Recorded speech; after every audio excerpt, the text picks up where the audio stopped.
بسم اللہ الرحمن الرحیم۔ السلام علیکم۔ میں ہوں فریاد علی وڑیچ اور آپ دیکھ رہے ہیں میرا یوٹیوب چینل حدیث نبوی اور سیرت طیبہ۔ معزز سامعین، یہ مہینہ میرے پیارے نبی حضرت محمد صلی اللہ علیہ وآلہ وسلم کی ولادت کا مہینہ تھا، اس لیے حیات طیبہ کے متعلق احادیث پیش کرتا رہا ہوں، اور آج اس سلسلہ کی آخری حدیث پیش خدمت ہے۔ آپ سب سے گزارش ہے کہ ویڈیو کو مکمل دیکھیں اور ہو سکے تو میرے چینل کو سبسکرائب کر دیں اور ویڈیو کو لائک کر دیں، اس کا اجر آپ کو اللہ تعالیٰ دے گا۔ شکریہ۔ بسم اللہ الرحمن الرحیم۔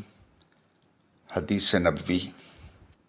حضرت ابو بکر رضی اللہ عنہ بیان کرتے ہیں کہ میں نے رسول اللہ صلی اللہ علیہ وآلہ وسلم کو ممبر پر خطبہ دیتے دیکھا، جبکہ حضرت حسن رضی اللہ عنہ بھی آپ کے ساتھ تھے۔ آپ کبھی لوگوں کی طرف متوجہ ہوتے اور کبھی ان کی طرف۔ آپ فرما رہے تھے، یقیناً میرا یہ بیٹا سردار ہوگا، قوی امید ہے کہ اللہ تعالیٰ اس کے ذریعے سے مسلمانوں کی دو بڑی جماعتوں کے درمیان صلح کروائے گا۔ سنن نسائی حدیث نمبر 1411۔